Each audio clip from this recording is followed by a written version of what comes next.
Welcome back. This is part 2 of AS 29. Part 1లో మనం ఎక్కడ దాకా చూసామన్న ప్రావిజన్స్ గురించి చూసాం. అలాగే పార్ట్ 1లో మనం ప్రజెంట్ ఆబ్లిగేషన్ అంటే ఏంటి, పాజిబుల్ ఆబ్లిగేషన్ అంటే ఏంటి అని కూడా చూసాం. ప్రజెంట్ ఆబ్లిగేషన్ అంటే ఏంటి, బ్యాలెన్స్ షీట్ రోజుకి మన దగ్గర ఉన్న ఇన్ఫర్మేషన్ ఆధారంగా ఆ ఆబ్లిగేషన్ రావటానికి ఛాన్స్ ఎక్కువ ఉన్నట్లయితే the chance of getting an obligation is more than 50% on balance sheet date, then that becomes a present obligation. If the chance of getting an obligation is less than or equal to 50% based on the information available on balance sheet date, then that becomes possible obligation. Very good. ఇప్పుడు మనం contingent liability గురించి చూద్దాం. Contingent liability definition అంటే ఏంటంటే నాన్న చూడండి జాగ్రత్తగా. It is a possible obligation arising from past event. Past event ద్వారా వచ్చిన పాజిబుల్ ఆబ్లిగేషన్ అయి ఉండాలట.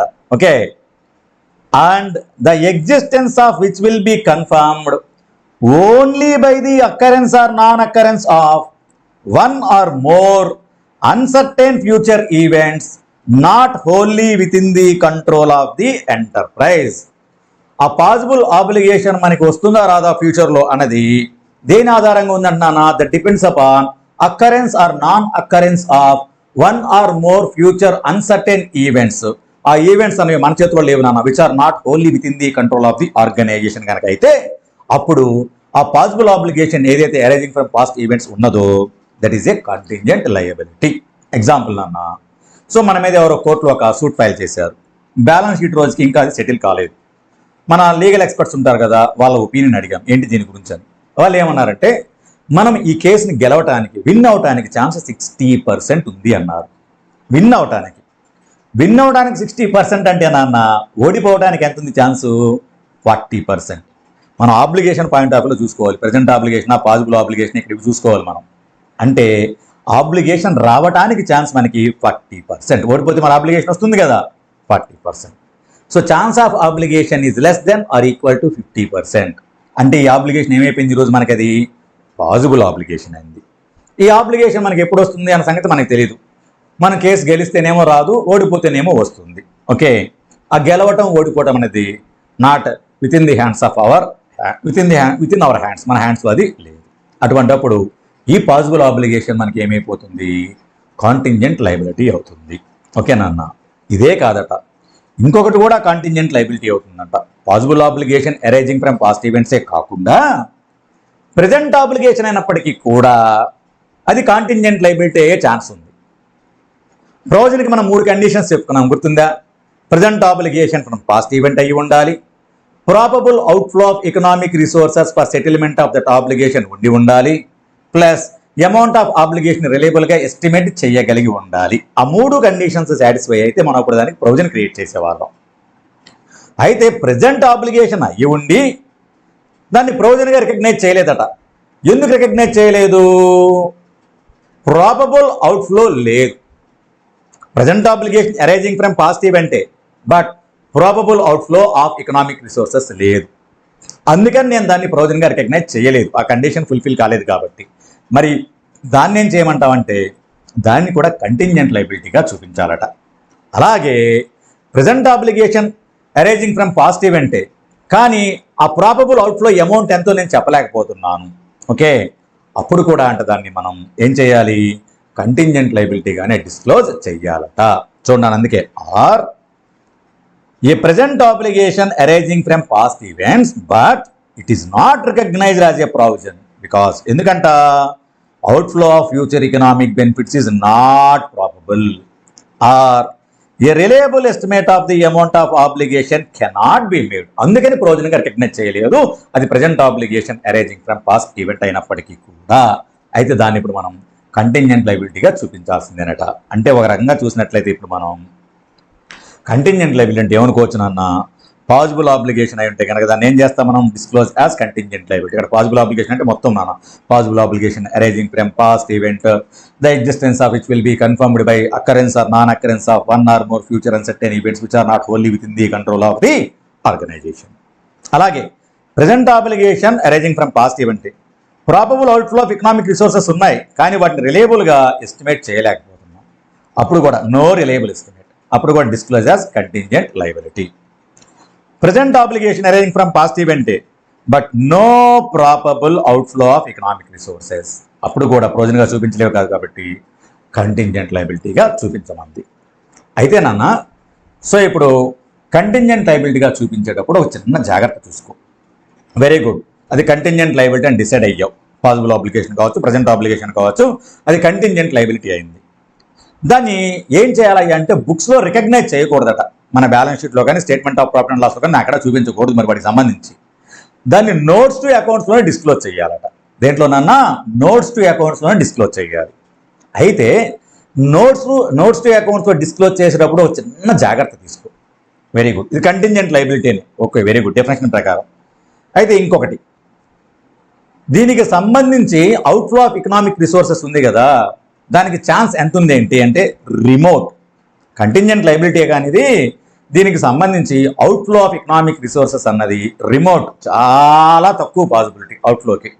రిమోట్ అంటే నన్ను జనరల్గా అవుట్ఫ్లో ఆఫ్ ఎకనామిక్ రిసోర్సెస్కి మనకి 10% లేదా అంతకంటే బాగా తక్కువ ఉన్నట్లయితే chance of outflow of economic resource is remote for settlement of that obligation అంటాం.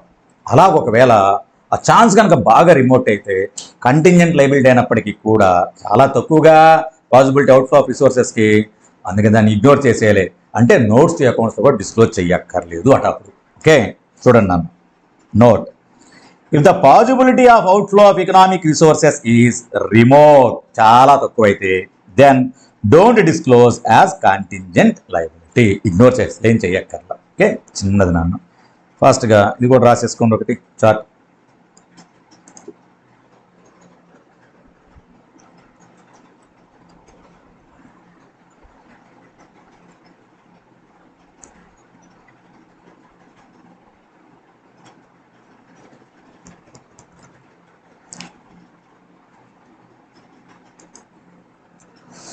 సో దీని మీద ఒక ప్రాబ్లం చేద్దానన్న, ఇవన్నీ CBT problems. Okay, foundation, very good.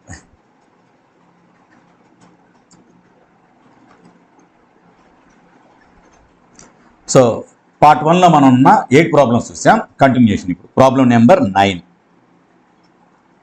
At the end of financial year ending on 31st March 2020, a company finds that there are 20 lawsuits, ఎన్ని ఉన్నాయంట? 20 ఉన్నాయట, outstanding which have not been settled till the date of approval of accounts by board of directors.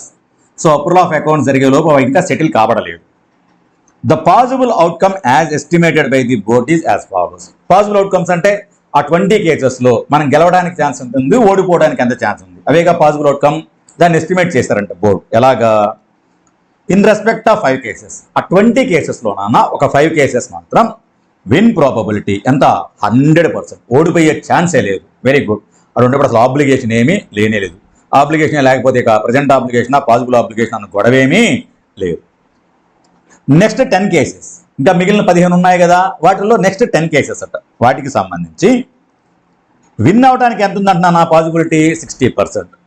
ఒకవేళ win కనుక అయ్యామే అనుకోండి అన్న, అప్పుడు మనకి loss ఏమి ఉండదు, 0 లాస్, మనకి ఏమీ పే చేయాల్సిన అవసరం లేదు మనం గెలిస్తే.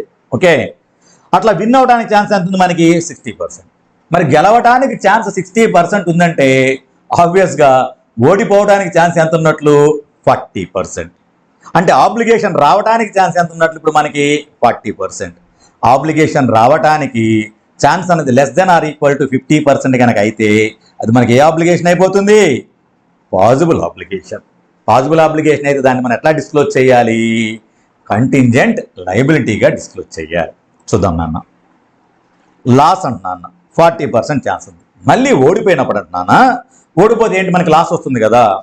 సో 1,20,000 లో డ్యామేజెస్, అంటే 1,20,000 డ్యామేజెస్తో బయటపడటానికి ఛాన్స్ ఎంత ఉందయ్యా అంటే మళ్ళీ 30% అట. అలా కాదు, ఓడిపోయి 2 lakhs పే చేయడానికి ఛాన్స్ ఎంత ఉందయ్యా అంటే హై డ్యామేజెస్ పే చేయడానికి ఎంత ఉందయ్యా ఛాన్స్ అంటే 10% ఉందంట ఒక్కొక్క కేసులో. అంటే అసలు మనకి ఏమీ పే చేయక్కర్లేదు. ఎంత ఛాన్స్ ఉంది ఒక్కొక్క కేసులో? ఈ 10 కేసెస్లో 0 పే చేయడానికి 60% ఛాన్స్ ఉంది. 1,20,000 లో డ్యామేజెస్ పే చేయడానికి ఎంత ఉంది మనకి పాసిబిలిటీ? 30% ఉంది. హై డ్యామేజెస్ 2 lakhs పే చేయడానికి మన పాసిబిలిటీ ఎంత ఉంది? 10% ఉంది.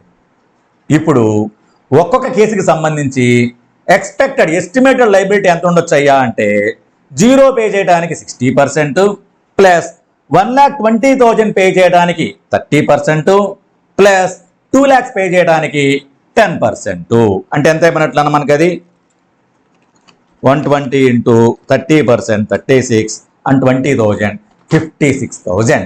ఏంటది మనకి estimate liability for each case in case of these 10 cases. ఈ 10 కేసులకు సంబంధించి ఒక్కొక్క కేసుకి మనకి ఎస్టిమేటెడ్ లైబిలిటీ అవుట్ఫ్లో ఎంత ఉండొచ్చు అయ్యా అంటే 56,000 ఉండొచ్చు. అలాగా ఎన్ని కేసులు ఉన్నాయి ఇక్కడ? 10 కేసులు ఉన్నాయి. 10 కేసులు ఉన్నాయంటే 56,000 into 10, ఈ 5,60,000ని పాసిబుల్ ఆబ్లిగేషన్ కాబట్టి ఇది కంటింజెంట్ లైబిలిటీగా చూపించాలి. రిమోట్ కాదు కదా నాన్న, మరి 5,60,000 అంటే చాలా తక్కువ ఏం కాదు కదా ఇది. 5,60,000 ఇప్పుడు మనం నోట్స్ అకౌంట్స్లో కంటింజెంట్ లైబిలిటీగా చూపించాలి ఈ 10 కేసులకి సంబంధించి. నెక్స్ట్ నాన్న రిమైనింగ్ 5 cases, చివరి మిగిలిన 5 cases ఉన్నాయిగా, వాటికి సంబంధించి 50% అది గెలవటానికి. సో 50% అంటే అసలు లాస్ ఏమీ రాకపోవడానికి 50% ఛాన్స్ ఉంది. గెలవడానికి 50% అంటే ఓడిపోవడానికి ఎంత ఉంది ఛాన్స్? మనకి 50% ఉంది. ఓడిపోవడానికి 50% అంటే ఆబ్లిగేషన్ రావడానికి ఛాన్స్ ఎంత ఉన్నట్లు? మనకి 50% ఉంది. సో ఛాన్స్ ఆఫ్ ఆబ్లిగేషన్ అన్నది ఇప్పుడు equal to 50%, less than or equal to 50%, ఏదైనా అది కూడా పాసిబుల్ ఆబ్లిగేషనే. అంటే ఈ 5 కేసెస్కి సంబంధించి కూడా మనకి కంటింజెంట్ లైబిలిటీగానే డిస్క్లోజ్ చేయాలి, పాసిబుల్ ఆబ్లిగేషన్ కాబట్టి. మరి ఒక్కొక్క కేసుకి పాసిబుల్ ఎస్టిమేటెడ్ అవుట్ఫ్లో ఎంత ఉందో చూద్దాం. 0 ఒక్కొక్క కేసు అసలు ఏమీ పే చేయకపోవడానికి ఎంత ఛాన్స్? 50%. 0 into 50%, 0. 1 lakh పే చేయడానికి ఎంత ఉంది పాసిబిలిటీ? 30%. సో 1 lakh into 30%, 30,000. 2,10,000 పే చేయడానికి ఎంత ఉంది పాసిబిలిటీ? 20%. అంటే ఎంత అది? 42,000. సో 42,000 ప్లస్ 30,000, 72,000 పర్ కేస్కి ఎస్టిమేటెడ్ అవుట్ఫ్లో నాన్న. ఇలాగ మనకి ఎన్ని కేసెస్ ఉన్నాయి? 5 కేసెస్ ఉన్నాయి. అంటే 3,60,000. సో ఈ 3,60,000 కూడా కంటింజెంట్ లైబిలిటీనే. ఎందుకంటే ఆబ్లిగేషన్ రావడానికి 50% ఉన్నా కూడా, 50% లేదా లెస్ దెన్ 50% ఉన్నా కూడా అది పాసిబుల్ ఆబ్లిగేషనే. పాసిబుల్ ఆబ్లిగేషన్ కానీ అయినట్లయితే మనం దాన్ని కంటింజెంట్ లైబిలిటీగా చూపించుకోవాలి. ఎందుకంటే అవుట్ఫ్లో ఆఫ్ ది రిసోర్సెస్ అనేది రిమోట్ ఏమి కాదు నాన్న, ఎక్కువే ఉంది అమౌంట్ ఇక్కడ మనకి. అందుకని చెప్పేసి ఈ 3,60,000 కూడా మనం కాంటింజెంట్ లైబిలిటీగానే చూపించుకోవాలి. సో టోటల్ అమౌంట్ పైన చెప్పిన 5,20,000 ప్లస్ ఈ 3,60,000 నాన్న, అన్ని మనం ఎట్లా చూపించుకోవాలి మనం? So what ever it may be, పైన ఎంత వస్తే అది ప్లస్ ఇది, అన్ని కలిపి మనం కాంటింజెంట్ లైబిలిటీగా చూపించుకోవాలి. చూడండి నాన్న, in this case the probability of winning of first 5 cases is 100%, and hence question of providing for contingent loss does not arise. అసలు ఓడిపోయే ఛాన్స్ లేదు, ఆబ్లిగేషన్ లేవు మనకి. Okay, good. The probability of winning of next 10 cases ఈ 60%, గెలవడానికి 60% chance ఉంది. And for remaining 5 cases is 50%. So ఈ రెండు చోట్ల నాన్న ఓడిపోవడానికి ఛాన్స్ మనకి 50% లేదా అంతకంటే తక్కువ ఉంది. ఆబ్లిగేషన్ రావడానికి ఛాన్స్ మనకి 50% లేదా తక్కువ ఉంది కాబట్టి మనకి possible obligations. As the loss does not appear to be probable and the possibility of an outflow of resources embodying economic benefits is not remote. మరి అవుట్ఫ్లో ఆఫ్ రిసోర్సెస్ అనేది రిమోట్ ఏం కాదు. రిమోట్ అయితే ఇగ్నోర్ చేయాలని చెప్పుకున్నాం కదా, remote ఏం కాదు ఇక్కడ. therefore disclosure of contingent liability by way of note should be made. For the purpose of disclosure of contingent liability by way of note, the amount may be calculated as under expected loss per case in next 10 cases నాన్న. అంటే first 10 cases ఉన్నాయి వాటికి సంబంధించి. So 1,20,000 మీద 30% pay చేయాల్సి వస్తుంది. 2 lakhs మీద ఏమో సరే నాన్న 1,20,000 పే చేయడానికి 30% పాసిబిలిటీ ఉంది. 2 lakhs పే చేయడానికి ఏమో 10% పాసిబిలిటీ. మనం ఇందాక చూసాము అది ఎంత అన్న 56,000 పర్ కేస్కి. Next expected loss per case in last 5 cases. 1 lakh pay చేయడానికి 30% పాసిబిలిటీ ఉంది. 2,10,000 పే చేయడానికి 20% పాసిబిలిటీ ఉంది. అంటే 72,000 estimated outflow per case in this situation. Total amount of contingent liability నాన్న ఈ 56,000 10 cases మీద, ఈ 72,000 5 cases మీద రెండు కలిపేస్తే 9,20,000 to be disclosed as contingent liability in notes to accounts. Okay, అయితే ప్రాబ్లం అక్కడితో అయిపోయింది అన్న. నేను ఎక్స్ట్రా మనకు అర్థం కావడం కోసం ఇంకోటి ఎక్స్ట్రా ఇచ్చాను, కొంచెం చూడండి జాగ్రత్తగా. However, if the probability in last 5 cases is given as follows. ఒకవేళ ఇలా ఇచ్చుంటే విన్ 40% అంటే అప్పుడు అమౌంట్ పేయబుల్ ఎంత? నిల్. ఆ 40%కి loss with low damages 35% chance ఉంది 1 lakh పే చేయడానికి.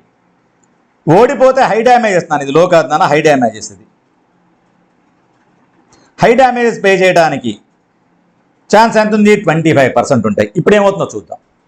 ఈ కేసులో గెలవటానికి 40% ఛాన్స్ ఉంది అంటే ఓడిపోవడానికి ఎంత ఉంది నాన్న? 60% ఉంది. ఓడిపోవడానికి 60% అంటే chance of getting N obligation is more than 50%. More than 50% అయితే మనకి ప్రెజెంట్ ఆబ్లిగేషన్ అవుతుంది. Present obligation arising from past event. Is it clear? అలాగే ప్రాబబుల్ అవుట్ఫ్లో కూడా, ప్రాబబిలిటీ కూడా తెలుసు, ఇంత కావచ్చు అని తెలుసు కదా మనకి. అలాగే దాని రిలయబుల్గా ఎస్టిమేట్ కూడా చేయగలుగుతున్నాం. కాబట్టి ఇప్పుడు ఈ 5 కేసెస్కి సంబంధించి మనం కంటింజెంట్ లైబిలిటీగా చూపించకూడదు. ఈ 5 కేసెస్కి సంబంధించి మనం ప్రావిజన్ క్రియేట్ చేయాలి. ఓకేనా? అందుకే చూడనా, then there is a present obligation arising from past events as the percentage of loss is 60%. So create a provision for 1 lakh pay చేయడానికి 35% పాసిబిలిటీ ఉందన్న, 2,10,000 పే చేయడానికి 25% పాసిబిలిటీ ఉంది. ఇలా ఎన్ని కేసెస్ మీద? 5 కేసెస్ మీద. సో అది 4,37,500. అలాగే డిస్క్లోజ్ కాంటింజెంట్ లైబిలిటీ, మిగిలిన 10 కేసెస్ ఏం చెప్పలేను, అలాగే ఉన్నట్లు. కాబట్టి ఆ 56,000 × 10 5,60,000ని కాంటింజెంట్ లైబిలిటీగా ఎక్కడ చూపించాలి? నోట్స్ టు అకౌంట్లో డిస్క్లోజ్ చేయాలి. ప్రాబ్లం మనం కొంచెం మార్చాం, ఎగ్జామ్లో ఎలాగైనా అడగవచ్చు. క్లియర్? Very good. నెక్స్ట్ నాన్న మనకి కంటింజెంట్ అసెట్. కంటింజెంట్ లైబిలిటీ అయితే పాజిబుల్ ఆబ్లిగేషన్ అన్నాం కదా, కంటింజెంట్ అసెట్ అయితే పాజిబుల్ అసెట్ అంతే, మిగతా అంతా డిట్టోనే. చూడన్నా, కంటింజెంట్ అసెట్ అంటే ఏ పాజిబుల్ అసెట్ ఇది. Okay, that arises from past events and the existence of which will be confirmed only by the occurrence or non-occurrence of one or more uncertain future events not wholly within the control of the enterprise. ఇది possible asset అయితే నాన్న. Sir present asset అనే concept లేదు నాన్న, possible asset అయితేనే ఇక్కడ. Is it clear? Same possible asset అయితే ఎట్లా ఏంటంటే అది మనకి కంటింజెంట్ అసెట్. మరి కంటింజెంట్ అసెట్కి సంబంధించి ఏం చేయాలయ్యా అంటే నాన్న, ఫైనాన్షియల్ స్టేట్మెంట్స్లో దాన్ని రికగ్నైజ్ చెయ్యకూడదు, నోట్స్ టు అకౌంట్స్లో కూడా డిస్క్లోజ్ చెయ్యకూడదు. అయితే కొంచెం జాగ్రత్తగా వినండి. ఒకవేళ కంటింజెంట్ అసెట్టే, పాజిబుల్ అసెట్టే, కానీ ఇన్ఫ్లో ఆఫ్ రిసోర్స్, మరి అసెట్ అంటే ఇన్ఫ్లో ఆఫ్ రిసోర్స్ కదా అన్న, ఆబ్లిగేషన్ అంటే అవుట్ఫ్లో ఆఫ్ రిసోర్సెస్. ఈ పాజిబుల్ అసెట్ ద్వారా ఇన్ఫ్లో ఆఫ్ రిసోర్సెస్ ఏదైతే మనకు రాబోతుందో ఆ ఇన్ఫ్లో ఆఫ్ రిసోర్సెస్కి మాత్రం వర్చువల్ సర్టెనిటీ ఉంటాయి. If there is a virtual certainty for receipt of inflow of economic resources కనుక ఉన్నట్లయితే, virtual certainty beyond any doubt కనుక ఉన్నట్లయితే, అటువంటిప్పుడు అది కంటింజెంట్ అసెట్ కాదు, అంత మాత్రము అది అసెట్గా, రిసీవబుల్స్గా రికగ్నైజ్ చేసుకో. ఎగ్జాంపుల్ నాన్న, మనం ఒక 5 lakhs ఇన్సూరెన్స్ క్లెయిమ్ చేసాం. బ్యాలెన్స్ షీట్ డేట్ రోజుకి మనకి వర్చువల్ సర్టెనిటీ ఉంది ఒక 3 lakhs రూపీస్ రావడానికి. ఇటువంటిప్పుడు నాన్న ఆ 3 lakhs ఏదైతే ఉందో వర్చువల్ సర్టెనిటీ ఉంది కదా దాన్ని మనం మన బుక్స్లో రిసీవబుల్స్గా మనం చూపించుకోవచ్చు. Is it clear? Remaining 2 lakhs ఉంది కదా నాన్న, దాన్ని మన బుక్స్లో రికగ్నైజ్ చేయకూడదు, నోట్స్ టు అకౌంట్స్లో డిస్క్లోజ్ కూడా చేయకూడదు. కానీ దాన్ని బోర్డ్ ఆఫ్ డైరెక్టర్స్ లేదా అప్రోప్రియేట్ అథారిటీ రిపోర్ట్స్లో మాత్రం డిస్క్లోజ్ చేసుకోవచ్చు. క్లియర్ నాన్న? ఇది దేని గురించి? కంటింజెంట్ అసెట్ గురించి. కంటింజెంట్ అసెట్ అంటే ఏంటి? సింపుల్గా పాజిబుల్ అసెట్ నాన్న.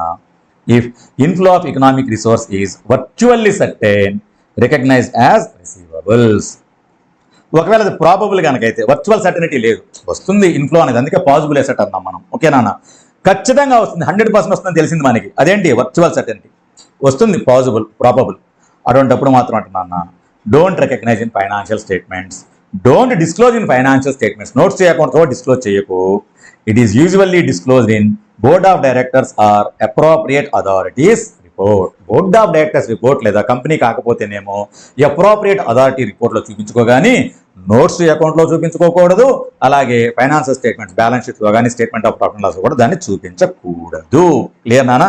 Very good. వాటికి సంబంధించి ఇప్పుడు దీన్ని మనం సమ్మరైజ్ చేస్తే కొంచెం జాగ్రత్తగా చూడనా. ప్రావిజన్ ఏంటి? రికగ్నిషన్ ఫైనాన్షియల్ స్టేట్మెంట్స్ చేసుకో, డిస్క్లోజర్ కూడా చేయాలి వాటికి సంబంధించి. Contingent liability, financial statements recognise చేయకు, ఇది లయబిలిటీ అని చెప్పి బ్యాలెన్స్ షీట్లో చూపించక అసలు. ఓకే, దీనికి సంబంధించి ఏం చేయాలి? Disclosure in notes. Contingent asset అయితే రికగ్నైజ్ చేయకు ఫైనాన్షియల్ స్టేట్మెంట్స్లో, అలాగే నోట్స్ అకౌంట్స్లో డిస్క్లోజ్ కూడా చేయకు. అయితే నోట్స్ నాన్న వీటికి సంబంధించి 1, if outflow of economic resources is remote then ignore contingent liability. ఇందా చెప్పాం కదా, రిమోట్ కనుక ఛాన్స్ అయితే ఇగ్నోర్, ఏం చేయాల్సిన అవసరం లేదు. ఫర్ కంటింజెంట్ అసెట్స్, ఏ అంటే కంటింజెంట్ అసెట్ నాన్న, if inflow of economic resource is virtually certain recognise receivables. Probable అయితే disclose in board of directors or appropriate authorities report. ఇది ఒకటి రాసుకున్నాం, సమ్మరీకి పనికి వస్తుంది మనకి.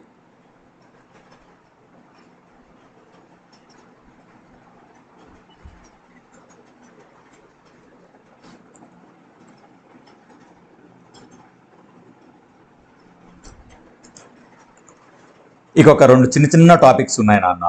ఏంటివంటే రీస్ట్రక్చరింగ్ కాస్ట్కి సంబంధించి.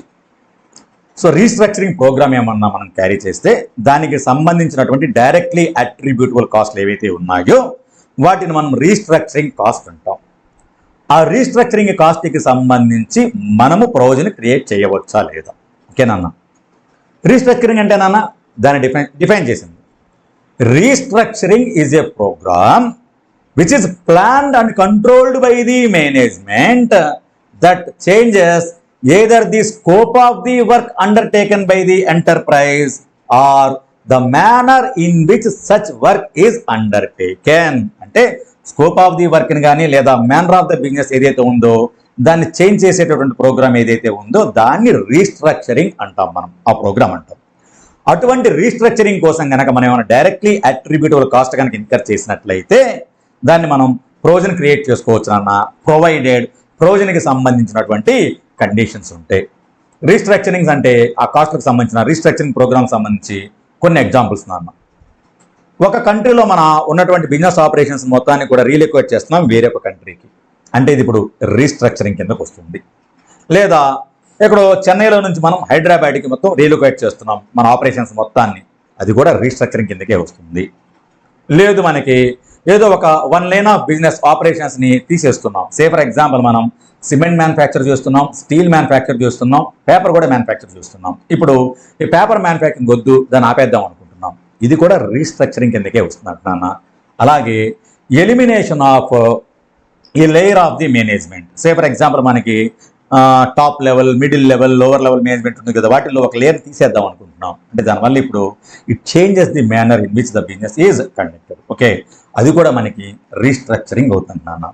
ఇటువంటి రీస్ట్రక్చరింగ్ సంబంధించి మనం కనుక ఏమన్నా కాస్ట్ డైరెక్ట్లీ అట్రిబ్యూటబుల్ కాస్ట్ ఏమన్నా ఇన్కర్ అయినట్లయితే అప్పుడు ఏమని చెప్తున్నాడు?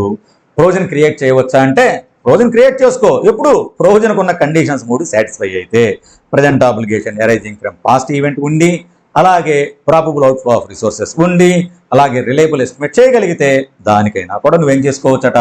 ప్రొవిజన్ క్రియేట్ చేసుకోవచ్చు. అంతకు మించి ఏం లేదన్న దాంట్లో చిన్నది. ఓకే, చూడన్నా definition. Restructuring, a restructuring is a programme that is planned and controlled by management and materially changes either the scope of the business undertaken by the enterprise or the manner in which that business is conducted. The following are the examples: sale or termination of a line of a business, the closure of business locations in a country or region, or the relocation of business activities from one country or region to another. అది కూడా మనకి restructuring కిందకి. Changes in management structure, for example eliminating a layer of management, అది కూడా. Fundamental reorganizations that have a material effect on the nature and focus of the enterprise's operations. ఇవన్నీ examples కొన్ని. అయితే నాన్న రీస్ట్రక్చరింగ్ డస్ నాట్ ఇంక్లూడ్ ఏంటివంట? Retraining or relocating continuing staff. అర్థమైందా? Relocation of operations కాదు, relocation of స్టాఫే. అంటే చెన్నైలో ఉన్న స్టాఫ్ను మనం ఎక్కడ పంపిస్తున్నామా అంటే హైదరాబాద్ పంపిస్తున్నాం. Relocating of continuing staff. Okay, అది రీస్ట్రక్చరింగ్ ప్రోగ్రామ్ కిందకి రాదు. ఓకే, ఆ కాస్ట్ రీస్ట్రక్చరింగ్ కాస్ట్ కాదు. లేదు, ఎంప్లాయీకి మళ్ళీ మనం ఏం చేస్తున్నాం అంటే రీట్రైనింగ్ చేస్తున్నాం, దానికి పెట్టిన కాస్ట్లు ఏమన్నా ఉంటే అది రీస్ట్రక్చరింగ్ కాస్ట్ కాదు. అలాగే కొత్త మార్కెటింగ్ ఛానల్స్ ఉన్నాయి, వాటి మీద ఖర్చు పెడుతున్నావు, అదేమి మనకి రీస్ట్రక్చరింగ్ కాస్ట్ కాదు. Investment in new system and distribution networks, అది కూడా మనకి రీస్ట్రక్చరింగ్ కాస్ట్ కాదు. అప్పుడప్పుడు థీరీకి అడుగుతుంటాను నాన్న, కొంచెం జాగ్రత్త క్వశ్చన్ గుర్తుపెట్టుకోండి. ఓకే నాన్న, very good.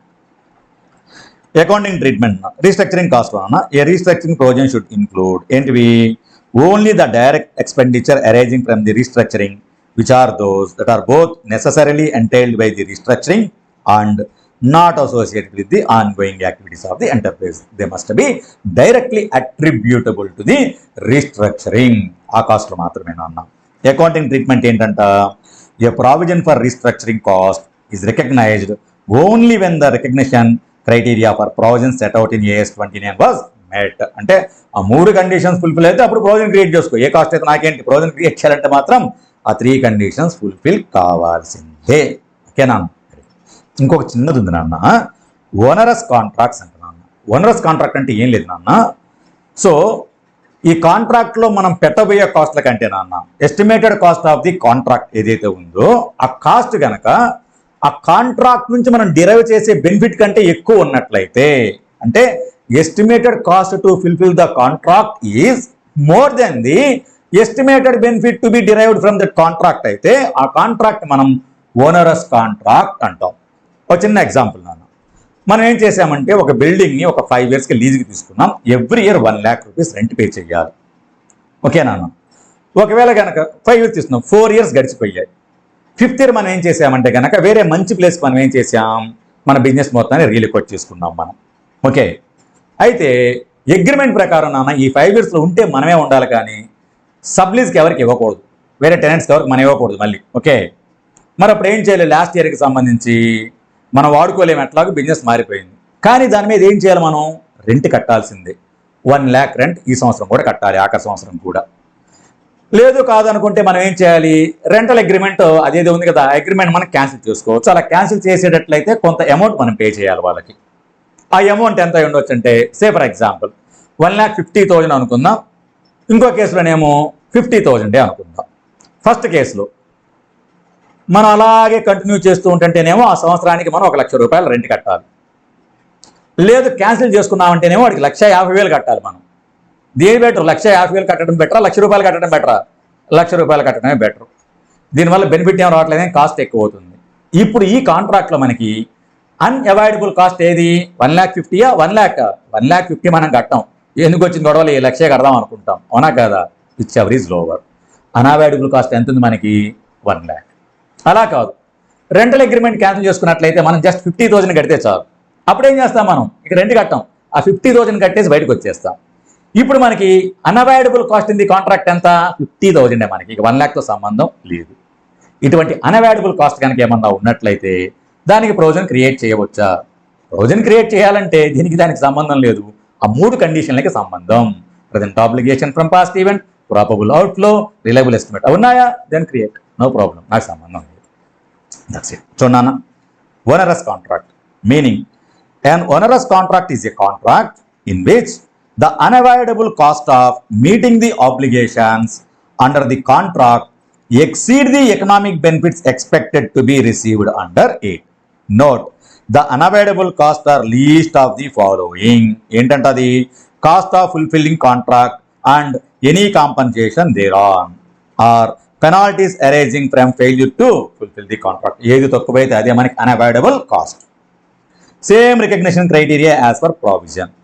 The amount of provision in respect of an onerous contract should be measured by applying the principles mentioned above for recognizing a provision. దీనికైనా సరే అన్అవాయిడబుల్ కాస్ట్ అయ్యా, దీనికి ఇప్పుడు నేను ప్రొవిజన్ క్రియేట్ చేయాలి 4th year ఎండింగ్లో అంటే yes create చేయాల్సింది ఎప్పుడు? ఆ 3 కండిషన్స్ కనుక ఫుల్ఫిల్ అయితే. క్లియర్ నానా? This is all about AS 29. అయితే ఈ మూడింటి గురించి కూడా, రీస్ట్రక్చరింగ్ ఒకటి, ఓనరస్ గురించి, అలాగే కంటింజెంట్ ఎసెట్ గురించి కూడా ఒక చిన్న చిన్న ప్రాబ్లమ్స్ ఒకసారి చూద్దాం.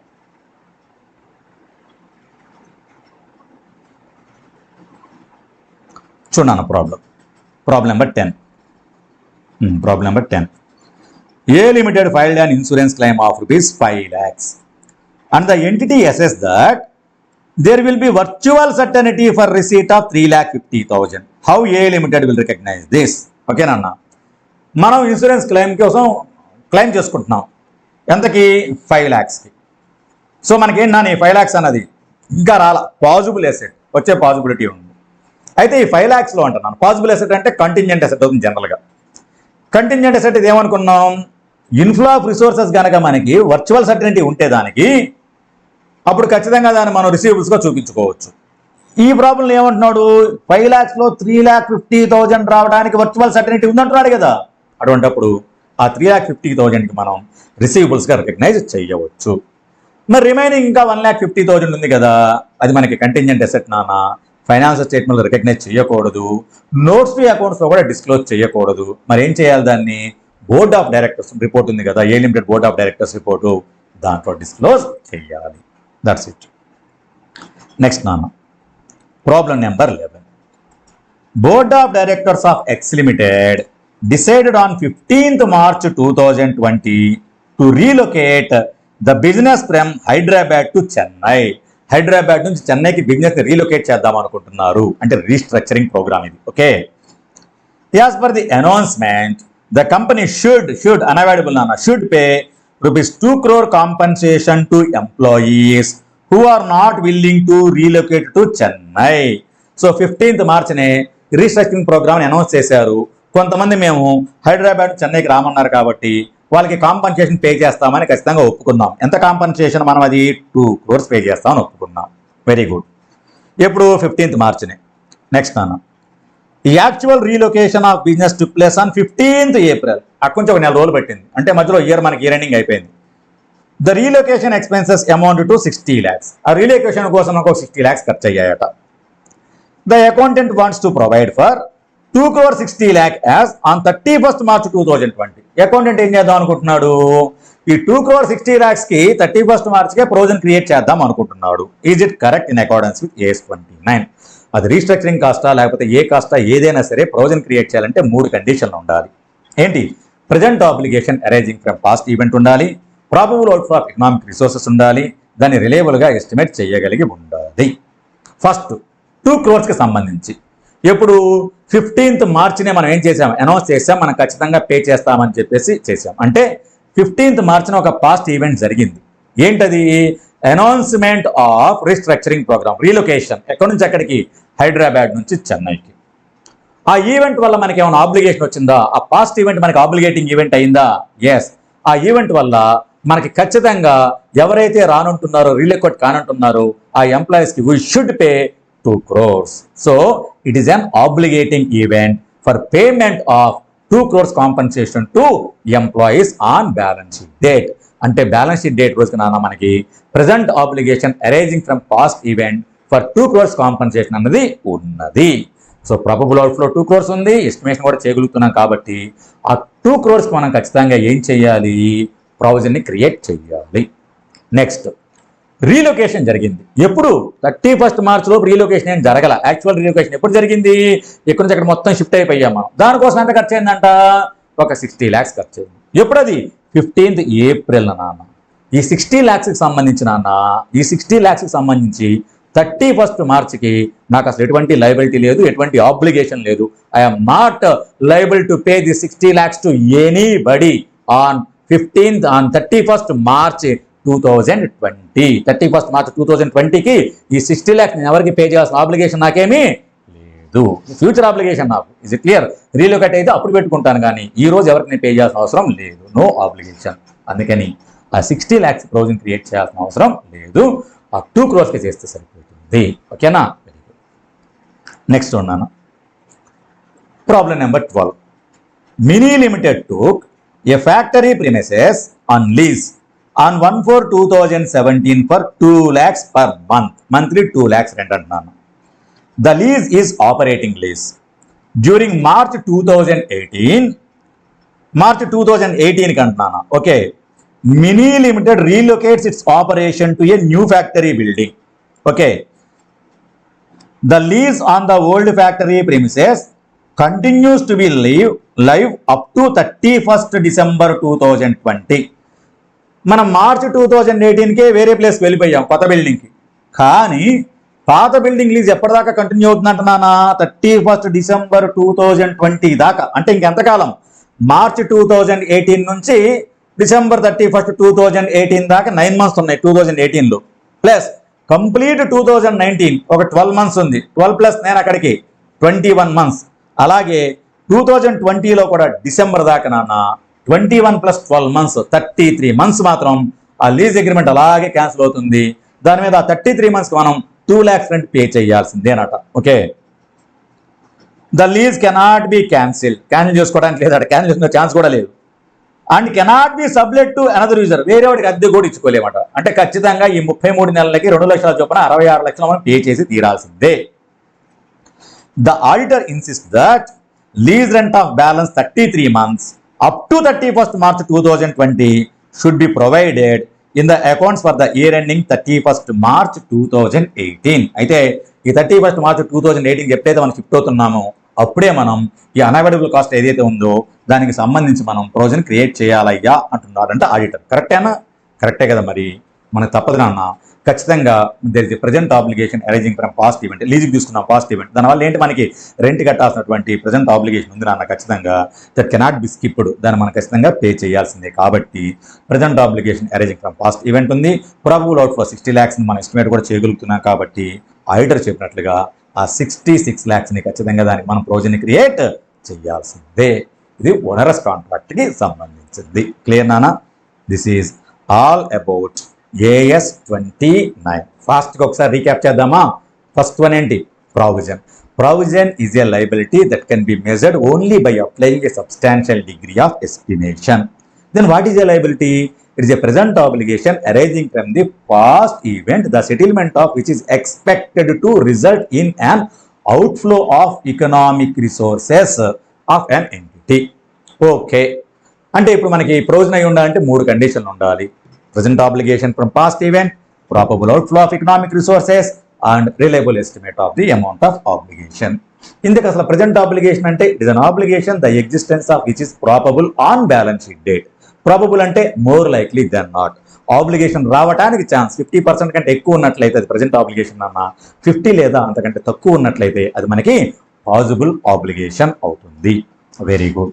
అయితే మరి ఈ present obligation arising from past event ఉన్నదా లేదా అని చూడాలంటే నాన్న ఒక సీక్వెన్స్ చెప్పుకున్నాం మనం. పార్ట్ 1 గుర్తుందా? ఏమని చెప్పుకున్నాం? ఫస్ట్ అసలు పాస్ట్ ఆబ్లిగేటింగ్ ఈవెంట్ ఉన్నదా లేదా చూడు. ఆబ్లిగేటింగ్ ఈవెంట్ అంటే it is an event which creates an obligation. ఎటువంటి ఆబ్లిగేషన్ క్రియేట్ చేస్తుందంట ఆ event? That has no other realistic alternative except to settle the obligation. ఏ ఈవెంట్ అయితే ఖచ్చితంగా సెటిల్ చేసి తీరవలసినటువంటి ఆబ్లిగేషన్ని క్రియేట్ చేస్తుందో ఆ ఈవెంట్ని మనం ఆబ్లిగేటింగ్ ఈవెంట్ అంటాం. అలా కాకుండా ఆ ఈవెంట్ ద్వారా ఆబ్లిగేషన్ వచ్చింది కానీ ఆ ఆబ్లిగేషన్ మనం ఖచ్చితంగా సెటిల్ చేయాల్సిన అవసరం లేదు. That can be avoided or skipped by taking a future course of action గనక అయినట్లయితే అప్పుడు అసలు ఆబ్లిగేటింగ్ ఈవెంటే కాదు. ఆబ్లిగేటింగ్ ఈవెంటే కానట్లయితే present obligation arising from past event అన్నది లేనే లేదు. No need to create any provision. అక్కడ చూసాం, ఇంపార్టెంట్ అది. అలాగే what are the measurement rules అని చూసాం నాన్న. We have to take into consideration all risks and uncertainties while creating a provision, and provision shall not be discounted except in one situation: if as per AS 10 on a property, plant and equipment, if you are including the cost of demolition, cost of decommissioning and restoration in the cost of the property, plant and equipment, by discounting that cost at pre-tax borrowing rate, in that case you are permitted to discount the provision. దీని గురించి మనం డీటెయిల్గా చూసాం part 1లో. ఓకేనా? మిగతా సందర్భాల్లో మనం పొరపాటును కూడా ఆ ప్రొవిజన్ని డిస్కౌంట్ చేయకూడదు. అలాగే నెక్స్ట్ నాన్న, expected gains on disposal of assets shall not be taken into consideration even though they are closely linked with the provision to be created. అటువంటి expected profits and disposal of assets కూడా లెక్కలోకి తీసుకోకూడదు ప్రొవిజన్ని create చేసేటప్పుడు.